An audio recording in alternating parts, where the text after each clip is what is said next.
Hi everybody, I'm Moshe and I'm going to talk to you about an idea I have to make timber framing economical and user friendly.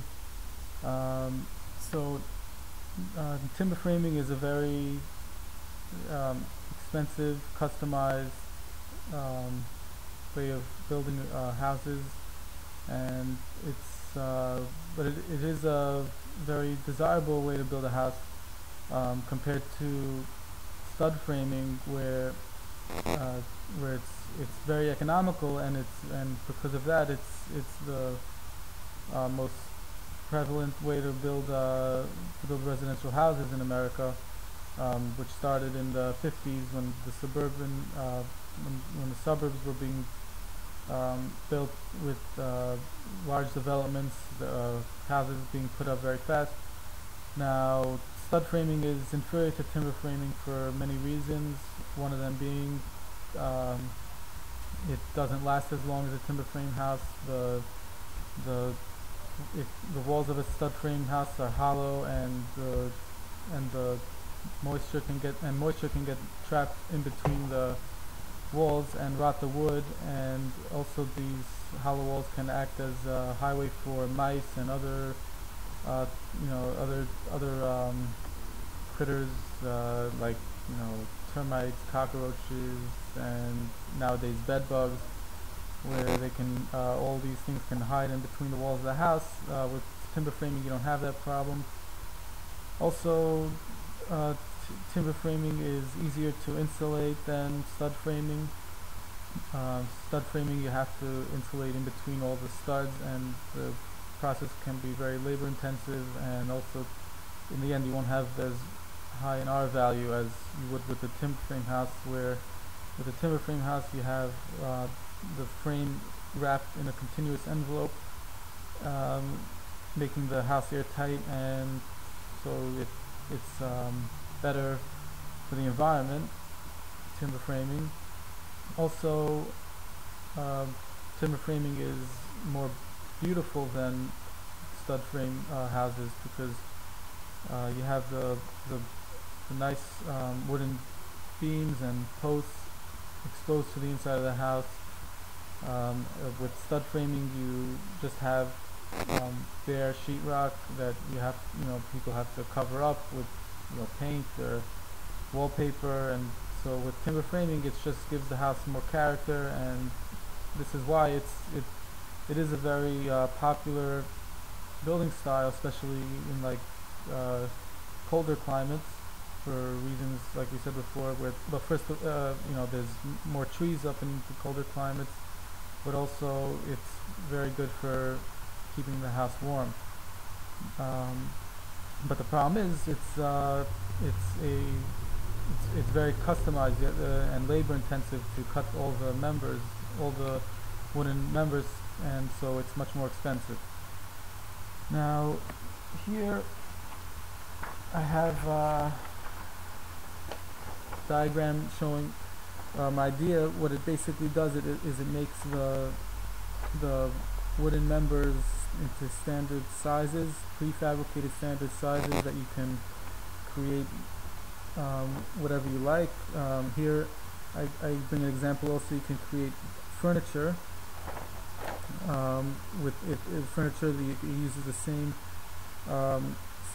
posts and beams as you would in a house. So here you have the three basic members. You have the wooden beam or post that can be used with the mortise and tenon joints. The mortise is the hole here where the tenon would fit into and held together with bolts. Now, so that's here for here with a table. You have the members help. Here you have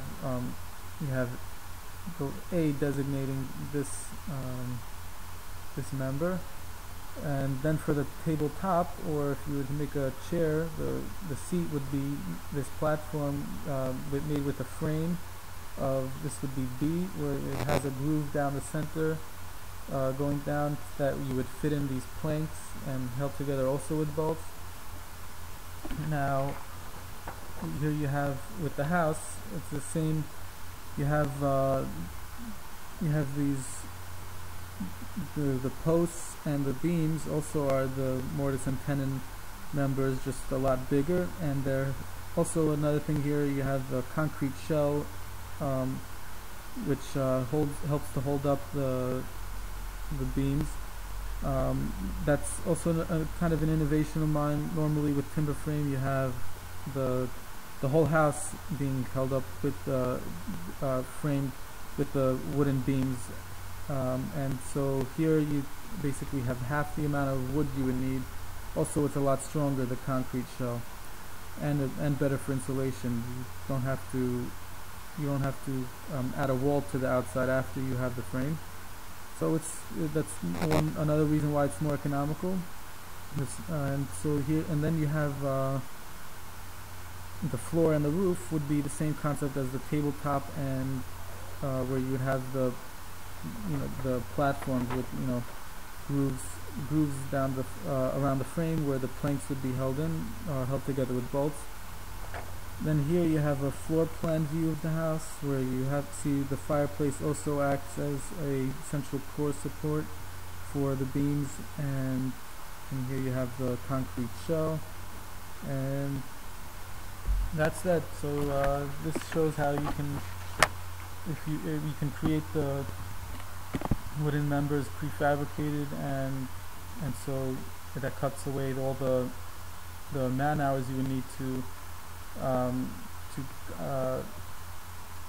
cut the wooden members for either a house or furniture, taking away a lot of the costs and also a lot of the time that is needed to build a house. And with my idea, the customer will be sent a little kit where they can play around with miniaturized versions of the members to create whatever they want, and then send it in to us, and then we send them back the actual sizes and to their custom design, and they can either put it together on their own or have it put together with our help, especially with the case of a house. So that's that. It was a very nice semester with all of you. I enjoyed reading all of your papers, and it was yeah, so good luck with everything, and see you around. Bye.